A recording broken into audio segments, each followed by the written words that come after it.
Once upon a time. Welcome to Australian Book Lovers, your destination for imagination.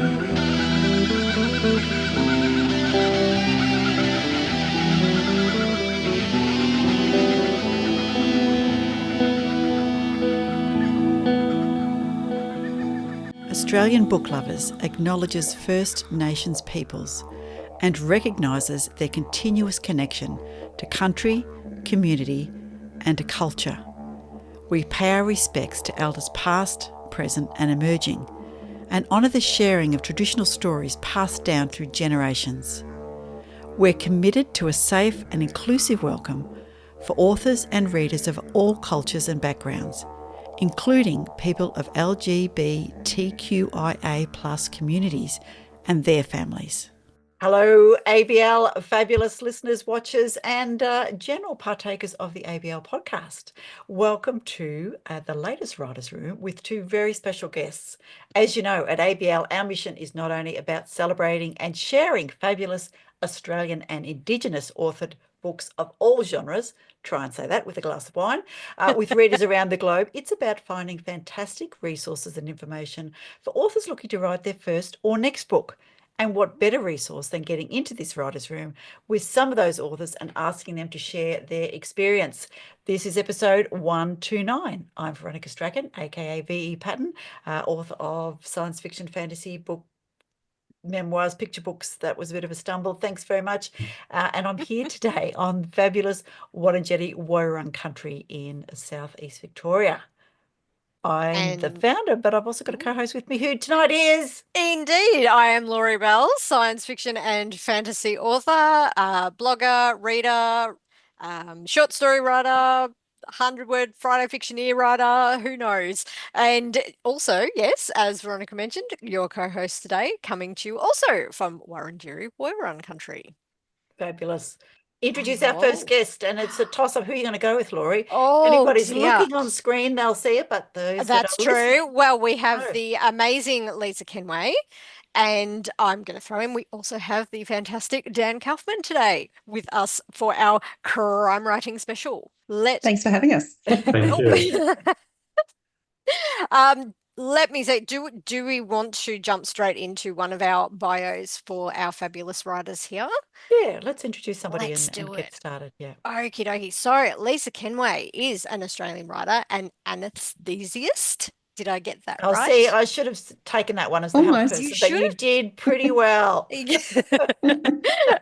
Her debut psychological thriller, All You Took From Me, was published in August 2024 by Transit Lounge Publishing. All You Took From Me was longlisted for the 2020 Ritual Prize and was runner-up in the 2022 CYA Conference Competition for Adult Work. Her current work in progress, East Coast Low, was longlisted for the 2021 Fresh Ink Emerging Writers Prize and was highly commended in the 2022 Writing New South Wales Veruna Fellowships. She was awarded the 2023 Catherine Susanna Pritchard's Writers Centre Fellowship to further develop this work. Her short fiction and creative non-fiction pieces have appeared in journals and anthologies, including Island Online, the Mean Gym blog, and 2020 National Flash Fiction Day Anthology. That sounds very cool and I want to know more. Meniscus Literary Journal, Brilliant Flash Fiction, and X-Ray Literary Journal, and her poetry was published in Grieve Volume 10, Hunter Writers Centre 2022. Her microfiction was selected for consideration in the 2020 Microflix Writers Award run by Spineless Wonders. She was also highly commended in the 2018 Peter Cowan 600-word story competition and was a finalist in the Hunter Writers Centre Grieve competition in 2017. Her first full-length novel, manuscript The Jacaranda Tree, was longlisted for the Veruna Publisher Introduction Program Fellowship in 2017. She was also thrilled to have an 8-word story, and I do like this bit, displayed on billboards across southern Queensland in November 2017 as part of their 8-word story competition. She lives on the central coast of New South Wales with her husband and 2 sons. Lisa works part-time as an anaesthetist And Great. she Nailed it. and she is an active member of the Australian Society of Authors and the Australian Society of Anaesthetists. You are trying to kill me here. Two organisations which unfortunately share the same acronym, which is hilarious, resulting in a confusing inbox. She has a passion for books, loves food in an obsessive food snob sort of way, and has a cookbook collection that rivals the ones in MasterChef Mansion. Wow, what a fabo bio. Gosh, I Welcome, wasn't Lisa. expecting the whole lot, but thank you. You let me go, I'll start talking forever. Yes. Yeah. So, Lisa, whose traditional country are you on tonight? Yes. I'm coming from dark and young country on the Central Coast Beautiful. of New South Wales. Of New South Wales. Fantastic. And yeah, welcome to Australian Book Lovers. For those of you who don't follow us on Twitter, you may not realise that I feel like I've known Lisa for a long time, but of course that's one of those Twitter relationships that are, not stalkerish at all, but you follow each other and you excited about each other's successes. And when you went through all your manuscript and your pitching, and then when you got your deal and your first book came out, it's like, it feels like one of the community, which is absolutely fantastic. So congratulations on All You Took From Me, which is, out and about and doing fantastic things. Thank you. It has been, as you could hear from that protracted bio, it's been a long time coming. Yeah, we'll get into the all sorts of writing and those kind of things at the same time. Let's go with Dan. Over to Dan. Dan. Okay, so with Dan, we have, let me just get to my right spot. Not as Dan- impressive as Lisa's. So I don't know. I think there's a certain voice in there that's pretty funny, Dan. So no. I did have a good chuckle. I loved it. Dan Kaufman spent most of his career at the Sydney Morning Herald, where he edited almost every section at one time or another, from travel to health and science. He also wrote for almost every section, including essays and literary articles for Spectrum, in addition to being the bar reviewer until the paper came to its senses and realised it was paying for him to get liquored up. Which I love. His short stories and poems have been published in a variety of journals. He was longlisted for the Great Australian Yarn Award, shortlisted for the Lord Mayor's Creative Awards in Melbourne, and published his first novel, Drowning in the Shallows, in 2020 during the same month that the pandemic hit. He is still in therapy, and I can completely relate to that one. Welcome to the podcast, Dan. thank you very much. Love to be here. And Dan, whose traditional country are you on? I'm in Melbourne, so Nam. Beautiful. Fantastic. Lovely. On the lovely. We can't get better than that. Sorry, we can pick on you, Lisa, but we are a little bit Melbourne centric. That's okay. So go on, Laurie, what were we going to say? I was going to say, we can't help it. It slips in. I No. mean, it was incredibly, really hot there in Sydney today, I'm sure, Lisa. Yes. Yeah, that's why I've got ice water and the fan on. Ooh. That's good.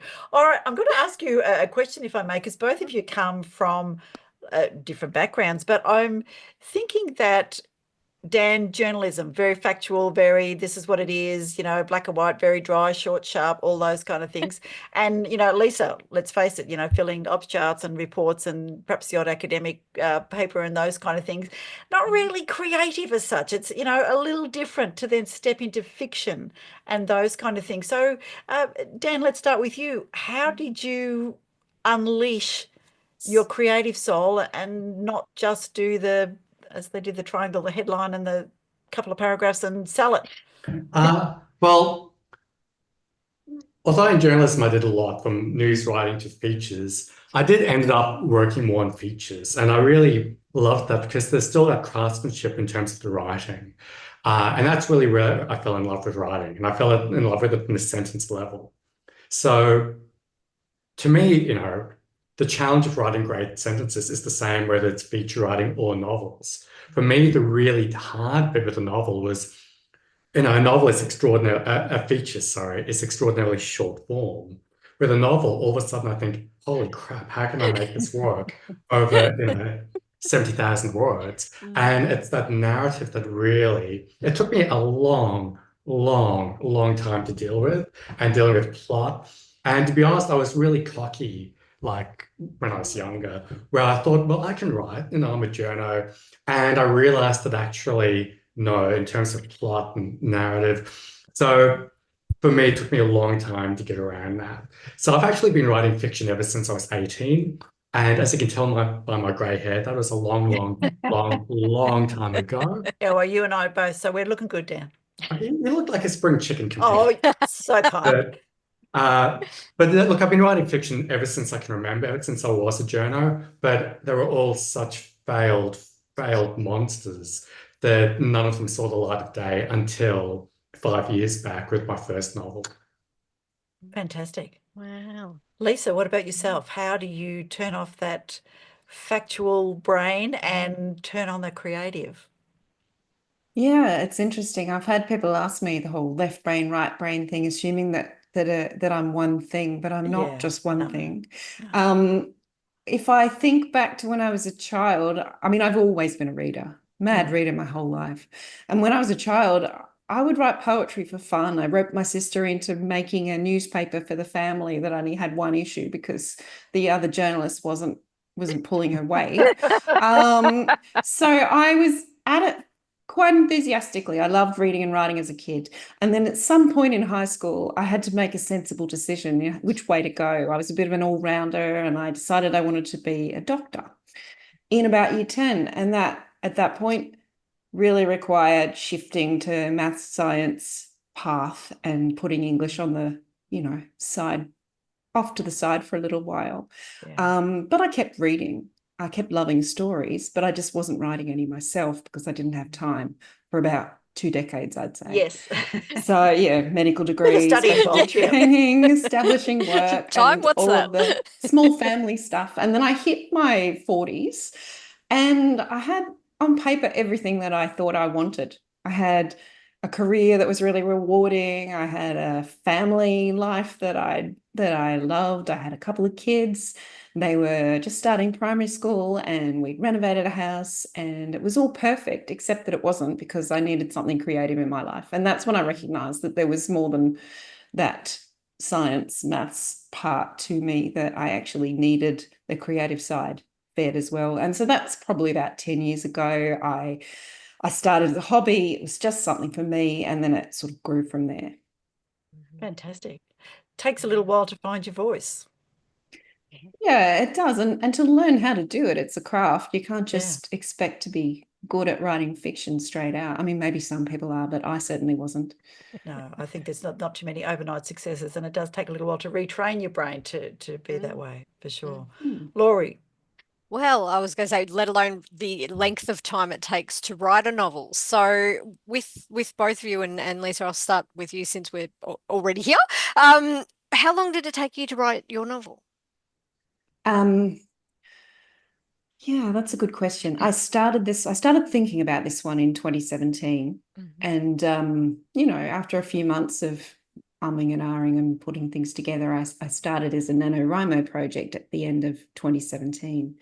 And knocked the first 50,000 words out pretty quickly, pretty rough and ready. And then, but it took me a year, I would say, to get a decent first draft, because 50,000 words is not a crime novel. So about a year for a first draft, another year to rewrite it myself with advice from beta readers, and then an editor who helped me with a restructure because it's quite a complicated plot. And at that point, when I thought it was ready to start sending out to agents and publishers, it was about the beginning of 2020. Which it turned out wasn't the best time to send a dark thriller set largely in hospitals out into the world. I should have written a cozy mystery, but I didn't. So I did start that traditional sort of sending out to agents, getting rejected, sending out to other agents, getting rejected, sending out to publishers process. Along the way, though, I got a lot of positive feedback. I got a lot of helpful feedback, which is gold coming from publishing professionals. Yeah. And so I rewrote that novel bit by bit over the period of 3 years that it took me to get a publishing deal. So by the time it got picked up, that would be, about 5 years on and off, but I was working on other projects. And working and living and children and all of those things. Yeah. And Dan? Well, Well, Humidity, my last one, which it's now that took me 20 years to write. Wow. So when I started it, I basically worked my way through a bit, and then I realized I didn't know how to do it, and I gave up and dreamt of becoming a doctor like Lisa, but I wasn't smart enough, so I kept doing other things. And then actually I wrote my second novel, which really was my first novel, really to sort of help me learn how to write the book. So I like to say I vomited up my very first novel, Drowning in the Shallows. And I did that, and that gave me a better idea of how to actually put a book together.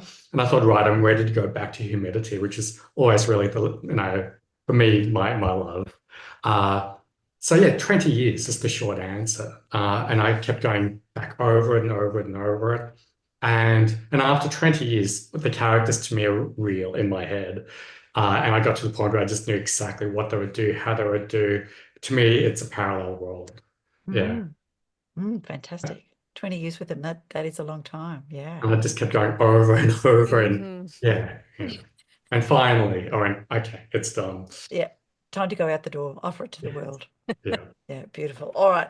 Can I ask you both, and let's start with you, Dan. So why crime and thrillers? So are you rule breakers? Are you boundary pushers? Or do you wish you were?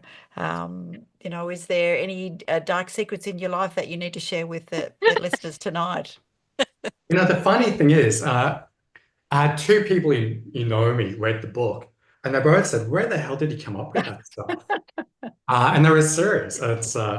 But mine actually wasn't meant to be a crime thriller at all. I was joking with my wife earlier today, where in my head, when I started writing it, it was a highbrow, serious literary novel. Oh, right. And it just became a crime thriller. And the characters really took it there. I didn't mean for it at all, but it honestly took a life of its own after all. And that's what it became. And in the early days of writing it, so it was never like, now I kind of called it an Aussie Noir, type thriller. But it was never meant to be originally. It just became that way. And I remember in the early days when I was writing it, I was thinking like, no one's going to read this. Like, it's a weird mix of genres. But then I read Brighton Rock by Graham Greene, and he actually had the same mix of genre. And I thought, well, if he can do it, maybe my book's not completely out there. But yeah, that's actually how I came with it. It wasn't meant to be, but it ended up that way. Yeah. Very good. What about you, Lisa? Fantastic. Well, the first shelved in the bottom drawer novel was certainly not a crime novel. And I, like Dan, didn't necessarily set out to write a crime novel either. I think for me, it comes down to a burning question I need to know, something I need to understand, or something that I just want to delve deeper into. And this idea that presented itself to me just seemed like the right fit for a thriller. So I did decide to write a psychological thriller at that point, but it was after I had the idea and realized that was what the story wanted to be, which sounds a bit woo, but that's how it worked for me. And that's kind of why I got help from, I was hesitant to start it for various reasons, in part because of the subject matter, but also because I hadn't attempted anything this suspenseful before. And I recognized that there was a skill to doing that. And I wasn't sure if I had the writing skill yet to pull it off. And that's also why I got advice from the structural editor about it. But I think now that I've thought about it, my writing is naturally fairly fast-paced. I like plot as well as character.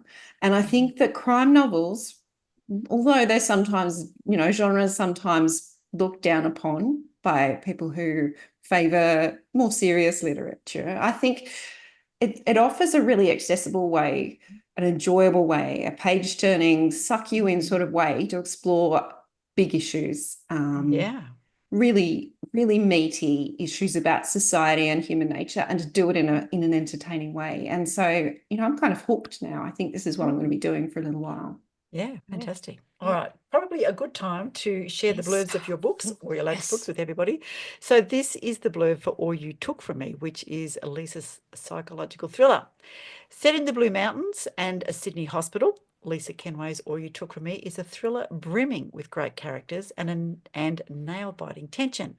Anaesthetist Claire Carpenter has just lost her husband and her memory in a single vehicle accident. So why is a stranger following her? After questioning patients about their dreams, she becomes convinced that an anesthetic drug might help her access missing memories, but there's no way to be certain without jeopardizing her career or her life. As unexplained threats escalate, Claire realizes she must take matters into her own hands to learn the uncomfortable truth about her secretive husband, his connection to a mysterious club, and what she did to trigger a stranger's crusade for vengeance. But how far will she go? Ooh, and yes, you need to read the page turner and find out exactly how far she went. Yeah, But fantastic. yeah, it immediately appeals to somebody in the health profession because I go, oh yeah, I know what it could be. Let's have a look at that. But of course, then there's plots and twists and turns and things that you just don't see coming. All right, hold that thought, everybody. I'm going to read you Dan's blurb from Humidity. Mhm. Interesting question. Lisa, anaesthetist, Claire, anaesthetist. Let's read Dan's blurb. There is an obvious question that we could ask him. So, kicked out of a low rent boarding school, Ben ends up working as a nude model in a small town where violence is rampant, the humidity's hell, and the men don't appreciate him stripping for their girlfriends. Desperately lonely, he falls for Marty, an ambitious and violent young woman who's rapidly taking over her brother Shane's drug and gun running trade. Marty's the first person to show Ben any affection, and so he ignores the warnings of his housemate Dave, who suspects Shane of murdering one of his dealers. Marty doesn't like Dave and stashes the murder weapon, a knife, in his kitchen. Ben starts working in the pub that Marty and Shane run as a front and initially likes the protection his new job gives him, especially as one of the bikies, Tombo, has it in for him and Dave. However, the deeper Ben gets pulled into this dark world of bikies and crime, the more violent his life becomes, especially when Dave then disappears and he tries to find out what happened. Humidity is an Aussie noir coming-of-age thriller propelled by the vicious and vulnerable anti-heroine who the young protagonist falls for. Laced with dark humour, this crime novel is set in a small Australian country town dominated by the ice trade and the crime that goes with it, from stealing guns and cattle to prostitution. It's within this violent world that the characters try to find a home for themselves, juggling conflicting forces of family, loyalty, love, and respect. There you go. So, Dan, have you ever run a pub? No, I haven't. I have worked in a pub briefly. I once had a girlfriend who worked in the pub, and as research for the book, I asked her, "Look, can you please get me behind the bar?" I Yeah. already had my RSA, my responsible service of alcohol, Yes. and so I sort of learned a bit of the mechanics in that way. Yeah. No, that's the limit of my. Limit. I've drunk a lot in pubs, Yes. but not so much work. I think that qualifies. That's research. We could absolutely call that research for sure. Thank you. Yeah.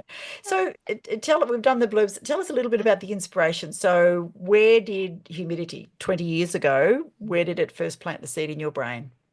I first thought of it when I was traveling through Spain. I was sort of hopping from town to town by train, and I was in one little town. And for some reason, I was looking at an art store there, through the window, and there was a flyer for a malnude model. At least I think it was. My Spanish is so bad, I could have completely misunderstood it. Okay. But in my head, and maybe I was drinking a bit of sangria, who knows? But I saw the flyer, and at first I thought, how cool. Spain is so cultural that, yeah, you could do that. In Australia, you'd get killed. And that sparked it. And I thought, hang on a second, maybe. So that started, the idea. And then I started building up the world from there, the scenes, the characters. And then a lot of the characters also were inspired by people I came across. When I was younger, I moved in less savory worlds than I do now. A lot of situations I've been in. The country town is completely, hopefully, thankfully, fictional. But I've been to lots of country towns, so I get lots of little things. A lot of really close friends. A lot of ex-girlfriends came from country towns. And I'd hear lots of stories. And I just started, weaving this world together from that. Yes, until finally, after 20 years, I actually believe it's real myself. Yeah. Have you had anyone say, I know that town, I reckon you've based it on X? Yes, Yeah. I have. I've had 3 different towns suggested to me. Actually, one town has been suggested twice. None of which I've actually been to. Oh, that's a good thing then. And I'm thinking, I really want to go to them. Oh. And one even, the pub in the town is almost a central character. And I've even had one person say, I know that pub, which I've never been to. So yeah, I've had a lot of people say that to me. There you I go. think I'd be Very scared to good. actually go to those towns, Yeah. but From yes. the blurb, I'd say, I would Yeah. be driving past if I could. Yeah. Yeah.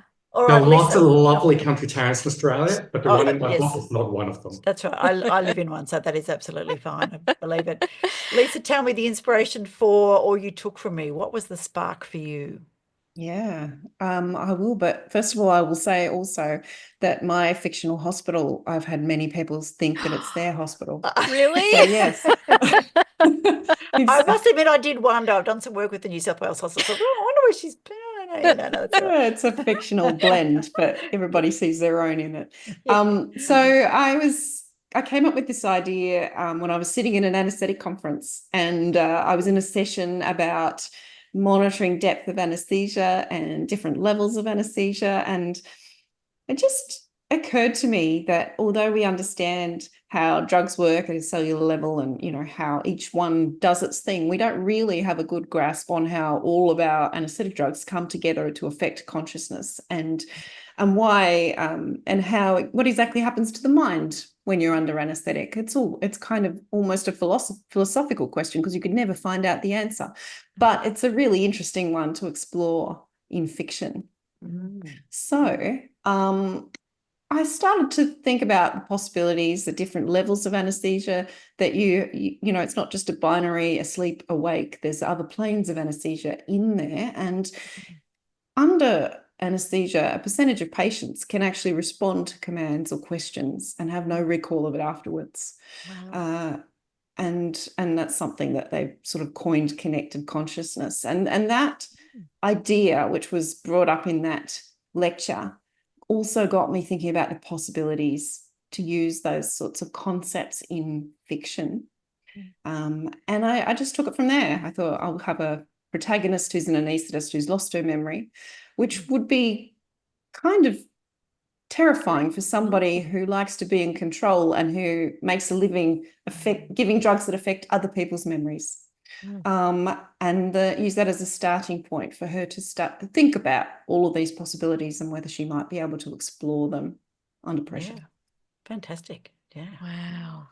Well, Lisa, I'll actually delve in a little bit deeper there. I had a specific question for yourself in regard to memory and dreams. And I'm a science fiction and fantasy writer that likes to get into the what is real, what is not real. And so a lot of what you're saying there is really just sparking off all sorts of ideas and interest to me. So with the suspense elements in your novel, it does with the dreams and memories and what the drugs do and can they be programmed and going into all sorts of things there. But what made you delve into that specific area? So dreams and memory, you've mentioned through the talk that you were listening to, but is there anything else that really gets to you with that memory and dreams, your own memory, memories around you? What really spiked that? Well, I think the interesting thing about memory is that we all think we remember things clearly, but if you talk to somebody else who was there at the same time as you, experiencing the same thing, they will often have a very different recollection of it. And that's interesting in itself. And obviously things like trauma can affect people's memories in different ways. And often that will result in fractured sort of memory loss that may or may not be recovered. So I did want to play my character, my protagonist, Claire, has head trauma. But I did want to play with the idea that she also has other sorts of trauma that might be affecting her memory loss, and how much of it is due to that head injury, how much of it is fractured memories from more complex trauma and how much of it will she recover in various ways. So I guess I explore that idea in lots of different ways, looking at hypnosis and all sorts of different ways that she tries to recover those memories. Fantastic. And Dan, I actually had a specific question for you as well. With humidity, you described that as an Aussie noir. So what do you see as the elements that really make the noir and the crime in your novel really Aussie noir? Well, I first actually heard the term from years and years and years and years and years ago from someone I was sort of working with.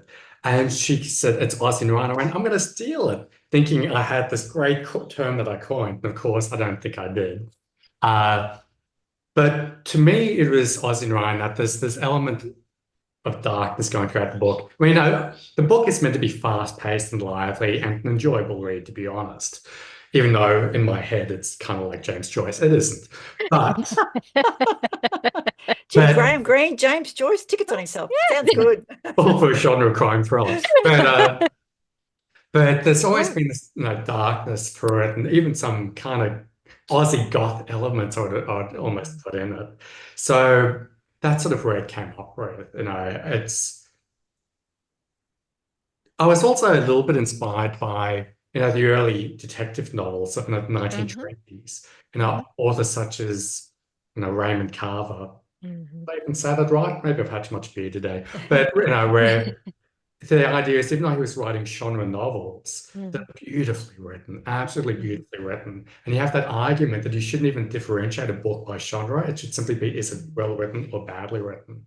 So I was also thinking of that now they were writing noir novels. And also, quite frankly, it's sort of a term that a lot of people have been using on the book as well.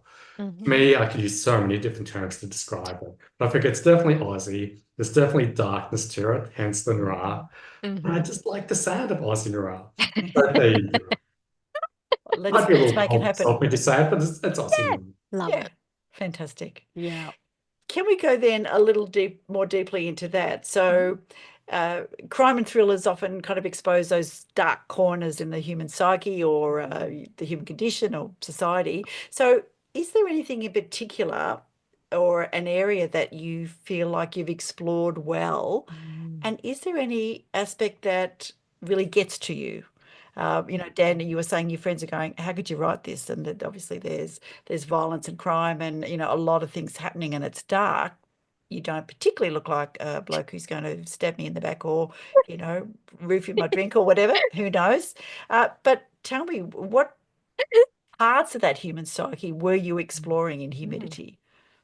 Well, first off, I don't know, maybe it's just, maybe I was dropped in my head as a baby, but I've always seen it in a bit of a dark way. And to me, life has always been both dark and funny at the same time. And I try to have that throughout the book. I've always found books that are completely serious, unrealistic, because to me, there's always humor, even in tragedy. So that's always been running throughout the book. And to me, it's always, so if I go, I see things, I think, gee, that could be bad or that could be nasty. And also, when I was younger and even dumber than I am now, I'd always end up in really bad situations or often really bad situations. And I've been really lucky to get out of them. I mean, I couldn't fight my way out of a paper bag. So I've always been very, very lucky. But I've seen a lot of really horrible things. I've known people who've gone through really horrible things. And also, I used to be a bar here for a long, long time. And a lot of bars have a very shady element to them. And I can't count the number of times I've been in bars where, extraordinarily scary people be right next to me and saying things to me. Sometimes in a friendly way, and I'd still be terrified. And so, there was a lot of violence that I've either seen or heard of or kind of been connected to in some ways. So the violence of the book came very easily, to be perfectly honest. That wasn't an issue at all. For me, it was really just the narrative in general. But yeah, oddly enough, that's something, yeah. Pretty. And I can think of so many things that happened to me in my life where I sort of went, okay, well, that could have worked out that way, and that sort of almost became a scene, really. And these are things that have happened to me all over the world, really. But then I thought, well, what if that happened in a really, Aussie setting? How would that look? But yeah, to me, there's always been violence just under the surface, at least to me. But maybe that's because I've been drinking too much every day. Who knows? Drawing from real life. All right, Lisa, what about you? What sort of elements of that human psyche are you exploring? Well, I think, as in most psychological thrillers, I think it's a lot about how much do we know about what other people are thinking and why they do the things they do, on a sort of overarching level. What was interesting to me is the themes that emerge in the writing, and that happens with almost every book I've written. Well, it sounds like I've written heaps. I've written 3, one published, but almost every piece you start off thinking that you're writing about one thing, and then another theme emerges in the writing. And for me, I started off with those interests in the memory and consciousness, and that does certainly thread through the narrative. But what emerged as a theme, almost by surprise, was control. And so there are quite a few controlling relationships and controlling organizations in the novel. And in fact, the theme of coercive control did also emerge in the writing, and I tightened that up during the editing process. So I don't want to go into any spoilers as such, but that did emerge as a theme in many different ways. Yeah, fantastic. And, something that we're learning more and more about all the time. Yeah, absolutely. Thank you.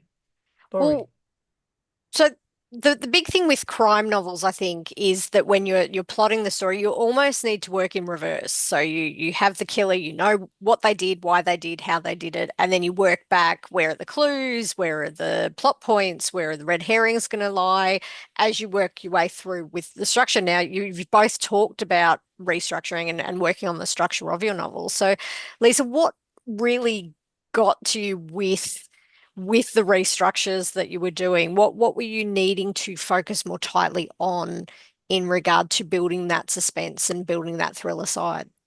Well, I think in part because this is my first attempt at a suspense novel, and in part because I wasn't entirely sure that's what I was writing when I started.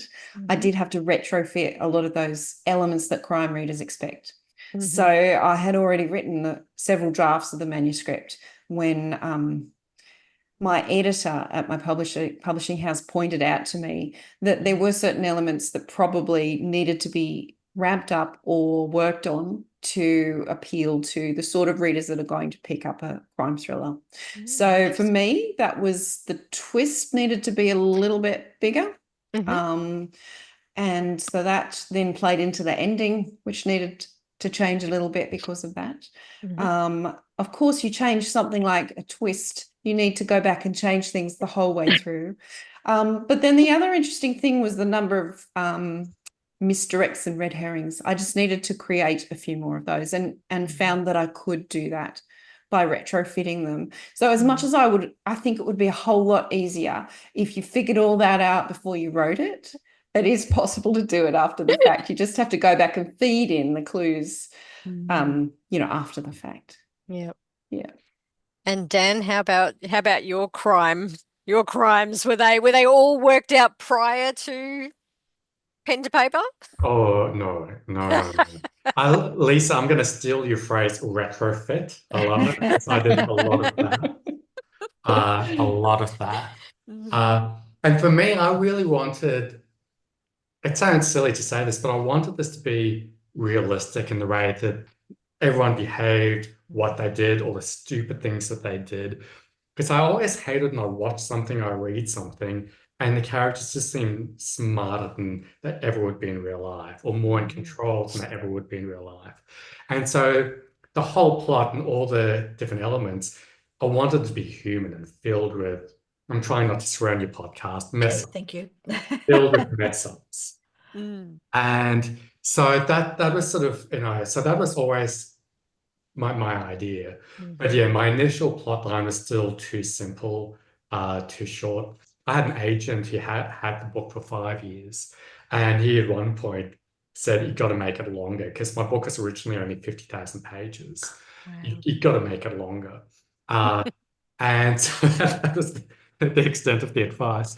But I thought, okay, I think he might be right. And when I started thinking more, I suddenly realized actually the book would be so much better and more realistic if this happened and that happened. And then I don't know if you've ever heard the phrase, but I retrofitted elements. I've heard good writers do that. Yeah, Yeah. I've heard really good writers do that. But yeah, it Fantastic. took me a while, a long time. Yeah. In retrospect, it all feels natural, but it took a long time. Yeah.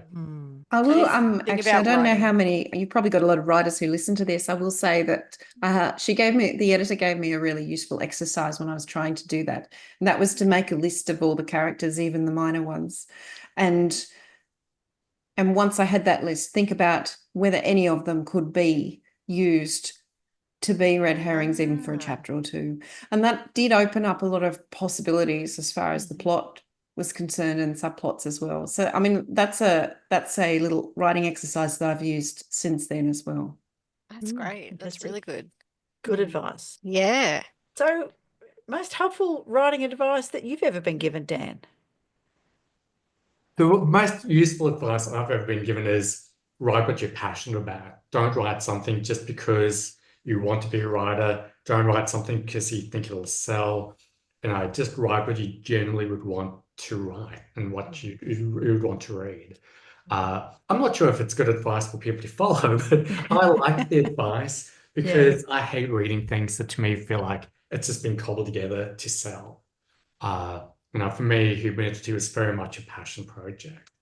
And that's at least the advice that I heard from someone else, and I followed it myself. For sure. Can we just dive into character just a little bit? And, Lisa, there's some obvious parallels between yourself and Claire, the anaesthetist. But you've just talked about how important characters are to the plot and red herrings, etc. How much of yourself is in Claire? It's kind of a fairly obvious ones with obviously we share a profession. Yeah. But and I think there's probably some personality traits that have snuck in. But there are a lot of differences. I would like to reassure readers that there are a lot of differences between me and Claire. Yeah, don't tell us which hospitals you actually work at. No. I mean, she's damaged in many ways. She's a risk taker. She's a bit of a sort of person who doesn't like accepting help and doesn't trust people easily for various reasons that become apparent during the story. And she's brave, much braver than me, as well. So I think in fiction, yes, you draw on your own experience and write what you know, but it's also fun pushing the limits of that and pushing your characters into places that you would never go. And that's what I did with Claire. Yeah, fantastic. All right. Dan, who was your favourite character to write? Definitely Marty, the antagonist. Absolutely. Although some people would consider her the bad guy, and I've had quite a few readers tell me that they really hate her. I love her. I'm absolutely in love with her.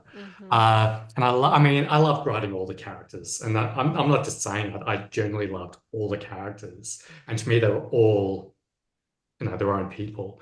But Marty is such a complex character. To me, she's not bad, she's not good, she's complex. She does a lot of horrific things in the book. She would scare the hell out of me in real life, but I'm in love with her because she's so complex and evolving, as we all are. So I just loved writing her. I loved how strong she was and capable while still learning, while still extraordinarily flawed, while still, traditionally speaking, being the bad person. To me, she's also, in many ways, the hero, even though the narrator would technically be the hero. She sounds, so Marty from Humidity sounds like somebody that, maybe you wouldn't take home to meet your family on the first date, but she might make for a really good night. She's highly capable. Doesn't really care what other people think, which is also a quality that I admire, and very determined just to do what she wants, which I also admire. Unfortunately, the path that she takes is a very destructive one for a lot of people, including the narrator. But I really respect the fact that she doesn't take bullshit from anyone. And I also respect the fact that, I mean, I am talking about the bad guy here, I should say, but I really do respect the fact that even though she remains the bad guy, she still evolves and she develops as a person throughout. Would I introduce her to my parents? Possibly, but then my parents, I think, could possibly handle it as well. But yeah, she's definitely not to be taken lightly. Great. So you've both had quite a long intro to writing, so to speak, with the experience of both of your novels. What would you say is the biggest lesson that you've learned through the entire process of writing your novel from inspiration and kickoff point to finally getting it published? Lisa? Oh, that's a big question. I think probably if you set aside, the trying to get published process, I would think if there's a niggling doubt that maybe something isn't quite working, but probably nobody will notice and it's probably all right, it won't be all right. I think I'm learning slowly not to ignore that intuition that you get as a writer, that something needs fixing in the story, even if you're not quite sure how to fix it or it seems too hard. So I'm trying not to ignore that voice. Very good. Dan? If I could turn back time, I mean, I love the way it ended in the end, but I would have saved a lot of time if I'd really thought more about mapping out what goes where. And at one point, I mean, Lisa, you were talking about it, coming up with a list of character names and referring to them and mapping it out. So I did not that with characters, but I did that with scenes roughly halfway through the 20-year period. It took me 10 years to get there. And once I did that, that helped me enormously. And I wish I'd done that at the beginning. So mapping things out was one thing that I learned the hard way that you really need to do. Another thing, this was feedback from one of my friends who is also a professional editor, where I wrote my book in the first person. And I'm nothing like the narrator. I'm nothing like that first person. Well, not nothing, but very, very, very different. But nevertheless, when you write in the first person, it's easy for the writing to become indulgent. And so I really had to work hard at removing that indulgences of not using the word I unless it would propel the book forward. So that from a writing craftsmanship perspective, that's something that I also learned from feedback. Yep. That's great. Fantastic. Your favorite feedback that you've received, Dan, while we're with you, what's the favorite feedback response to your book? Unfortunately, I think I've just answered that with the first person, where that really, really helped me to the point where I went right through back to the very beginning of the book and I rewrote the whole book from that. So it wasn't like a trick. It rewrote the whole book from the beginning based on that feedback of don't be so indulgent with the first person. And once I started doing that, it changed everything. I started realizing, actually, I do want to move the focus more onto that character, onto that scene, onto this idea. And I saw the book completely differently from that perspective. I'm not sure if I answered your question properly. No, I was thinking more about readers. So, what reader readers. feedback? Sorry, I should have prefaced the sentence with that. Yeah. That's okay. Look, my favorite reader feedback is simply from people saying, holy crap, where the hell did that happen? But to be honest, I don't have a good answer. All I get from readers is, holy crap, she's horrible. And I keep saying, no, she isn't. She's great. That's really the main feedback I get over and over is, she's horrible. She's horrible. I'm like, no, I love her. Great characterization. Yeah. You did mention in your questions about the craft of particular sentences and things. So obviously you love crafting the words and crafting a sentence and a paragraph. So it sounds as though readers are really recognizing that effort and the time you've spent putting together the story, literally. Actually, in my fantasy world, And I do have many fantasy worlds, by the way. But in my fantasy world, readers would come up and say, I love the metaphor you used there. I love that scene. I love that idea. And none of them have done that. So Oh, all my readers have broken my heart, quite frankly. They're all a disappointment. But look, I have had a lot of readers say, look, we got through it really quickly. We read it within a day or two. And that gives me joy because it was meant to be something that you inhale. Yes. It wasn't meant to be one of those things that you labor over. I wanted a book where you just inhale it quickly. Fantastic. So that is something that I've really liked. Yes. Yeah. You've hit their buttons. What about yourself, Lisa? Best reader response you've had? Well, I think there's two lots of readers. There's the readers who are people whose writing you admire and who have a positive response to your work, and that makes you feel great. But also, I've really enjoyed getting messages from friends and family and colleagues. One colleague in particular who said she was so hooked she didn't want to get ready to go out to a ball. She wanted to keep reading to find out what happened. That's great. She hadn't read a book in years, and reading my book reminded her of how much she enjoyed reading. Oh, that's fantastic. Great feedback. Yeah, I mean, you don't get better than that, really. No, that is brilliant. And I believe there are some Easter eggs in your book for family and friends. Don't tell us any, but yes. What kind of things have you put in? Well, I think I just enjoy putting little props in that people might recognize, or place is obvious. I use places that people might know, even if I don't give them that name. Or even, there's a car in my novel that my husband used to own, and now my son drives that particular car. Just little kind of things that people go, oh, that's, that kind of just appeals to that one person and nobody else knows. I kind of like the ability to do that, put it in a book on a shelf, and they're the only one that knows about it. That's really good. It's kind of the opposite of don't be mean to me or I'll put you in a book and kill you. Yes. Well, there's that option too. Yes. And every nurse at work wants to know if they're who they are. Oh, the head of course. department wanted to know if he was the head of department that's in the book. I just told them all they had to buy it and read it to find out. Excellent. Good response. Yep. Yeah. So what are you both working on now? Dan, what are you working on now as your next big novel? I'm actually not. I'm thinking about a sequel to Humidity. Mm-hmm. So I know in my head I'm thinking of different ideas, but I'm a lazy person. So I'd be lying if I said I'm there hammering it out. Really, I'm just drinking margaritas and thinking about what could happen, basically. So yeah, I think I'm too lazy to ask that question. No, that's great plotting. You've got the plotting going on. So that you're already there. But it's great drinking. Yeah. And Lisa? Yeah, I'm in a sort of late stage of editing that East Coast Low, which is the one that has had some early success with, very early versions of it. And I'm just at the point of polishing it up to send it out. But, there's no guarantees in this business.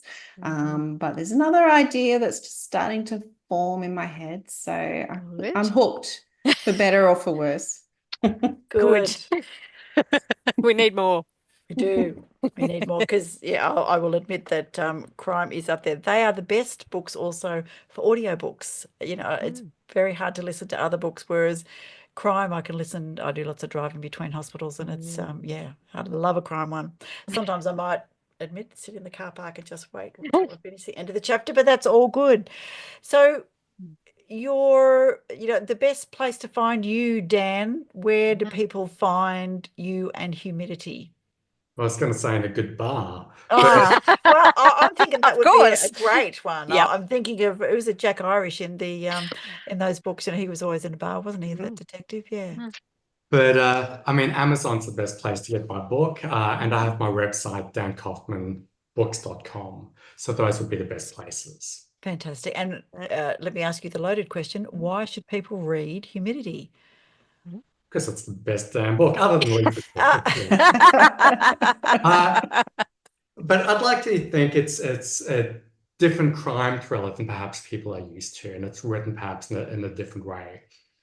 Still extraordinarily easy to read, but it's different, darker, funnier, possibly more realistic, and possibly just more batshit crazy. Love Okay. it. Love it. Relatable then. Yeah. Sounds good. Yes. Lisa, where will people find you online, and where is All You Took From Me? Yeah, I have a website, lisakenway.com. I am on Instagram at Lisa Kenway. I'm on Facebook, less so, but I am on Facebook, Lisa Kenway Author. Why should they buy my book? Yeah, good question. Well, look, if you love a dark, twisty thriller that's going to keep you reading into the night, but you're also fascinated by anesthesia and behind the scenes and what happens to the brain when you go under, and you want to be able to have something to think about after you finish the story, I think you might be interested in this one. Well, that's already got me hooked. This is good. Laurie, last question. Got one more. Oh, okay. Big one. What advice would you give to a new writer starting out that's thinking they haven't even started their book, that they're thinking of writing a book? Lisa. I think that's tough because it depends on how much writing you've done already. But I think the only way to learn how to write is to write. So yes, it's all well and good to think about structure and what you want to say, but you just need to get the words down on the page. And then once they're on there, you can figure out what to do with them after that. Yeah, That's great. can't edit that advice. blank page, can you? Yeah. No, good advice. Exactly. Dan? I think I'm just going to steal Lisa's answer and pretend it's mine, which I've been doing throughout the whole podcast. I agree. I think, I hear a lot of people say they want to write books, but they're not too sure how to start. And I think if it doesn't just come out of you, if you're not compelled to do it, if the words just don't fly out of you, then don't do it. In my case, I had to do it. I was literally writing it in any scraps of paper I could. It would just keep coming out of me whether I wanted it to or not. So that would be my advice, because there's already way too many books out there. So only put one out there if you have to, if it comes out of you, whether you like it or not. That's good. Good That's advice. Yeah. Mm. So thank you, Lisa Yes. Kenway, author of All You Took From Me, and thank you, Dan Kaufman, author of Humidity, plus Drowning in the Shallows. Yes. Look at these people's books. You can check out their websites, as they've said. They're also on the crime pages of Australian book lovers. And would you mind helping us with the tagline for the podcast? Read more Aussie books. Thank you Yes. all, and Thank you goodbye all. for now. Yes. Take care. Bye for now. Thank you. Thank you. Bye.